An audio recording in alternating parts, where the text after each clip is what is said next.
Bienvenue. Aujourd'hui, on explore ensemble la vie, l'œuvre d'une figure du Moyen Âge qui continue vraiment de fasciner. Hildegarde de Bingen. Mhm. Abbesse, oui, mystique, mais pas seulement. Compositrice, naturaliste, guérisseuse aussi, un esprit vraiment lumineux du XIIe siècle. Absolument. On va s'appuyer sur un texte, Hildegarde de Bingen, une sagesse mystique éternelle, pour essayer de saisir les aspects les plus forts de sa pensée. Oui, une bonne base. Ce qui frappe tout de suite, je trouve, c'est son profil complètement hors norme pour l'époque. Ah oui, Née en Allemagne en 1098, c'est ce qu'on appellerait aujourd'hui une polymathe, je crois. c'est ça, une femme aux talents multiples. Sa vie, elle est marquée par une créativité, une profondeur spirituelle assez incroyable. Et ça, dès l'enfance, avec ses visions qu'elle disait divines. Oui, C'est déjà énorme, mais elle s'est pas arrêtée là, en fait. exactement. Et ça, c'est vraiment un point clé. Hildegarde, elle n'a pas gardé ses expériences mystiques juste pour elle dans son coin. Non.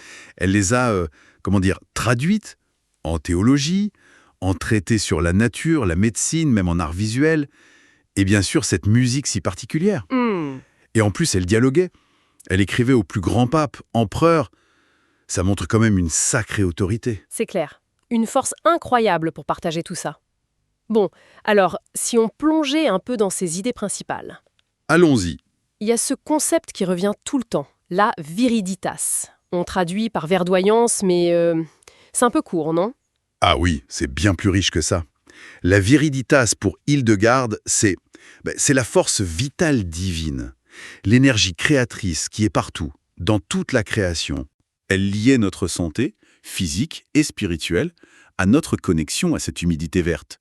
Si on se coupe de la nature, on se coupe d'une source de grâce divine. Une écologie spirituelle, en quelque sorte. C'est tout à fait ça, bien avant l'heure. Et cette idée de force vitale universelle, ça doit expliquer son approche très unifiée de l'existence.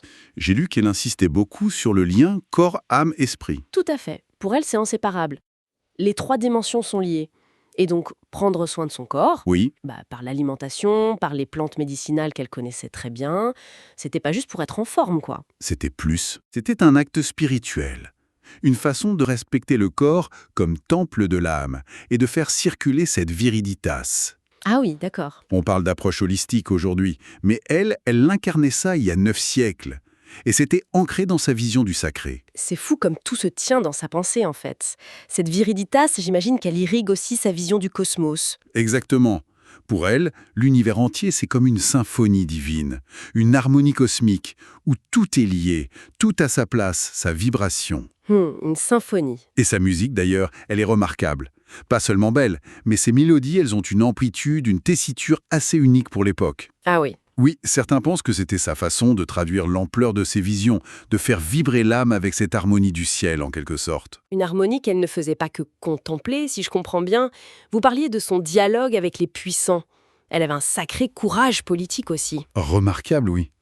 Et ce courage, c'était pas juste pour se montrer, ça venait directement de ses visions, qu'elle voyait comme un ordre divin. Elle se sentait investie d'une mission. C'est ça. Elle écrivait sans mâcher ses mots aux empereurs, aux évêques, au pape lui-même, pour les rappeler à la justice, à l'humilité, pour réformer l'Église.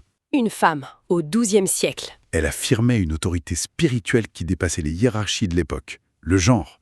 Elle s'appuyait sur sa connexion directe au divin. C'est ce qu'on voit dans ses grands écrits, comme le Civias. Le Civias, connaître les voix. C'est vrai que les descriptions de ces visions sont incroyables. Ça mélange tout, théologie, nature, symbole. Oui, c'est pas un texte religieux classique, loin de là. C'est vraiment unique. Le théologique, le philosophique, le naturel, le visionnaire, tout est tissé ensemble. Les images sont d'une puissance. Elle essaie vraiment de dire l'indicible, les mystères divins, la création. C'est une cosmologie complète, en fait. Alors, bon, si on essaye de résumer un peu, qu'est-ce que cette pensée peut nous dire à nous aujourd'hui? C'est quoi l'écho principal? Je crois que le rappel le plus fort, c'est cette interconnexion, fondamentale. La Terre, c'est pas juste une ressource. Notre corps, pas juste une machine. Le divin, pas juste là-haut. Tout est lié. Tout est lié, oui. Tout vibre de cette viriditas.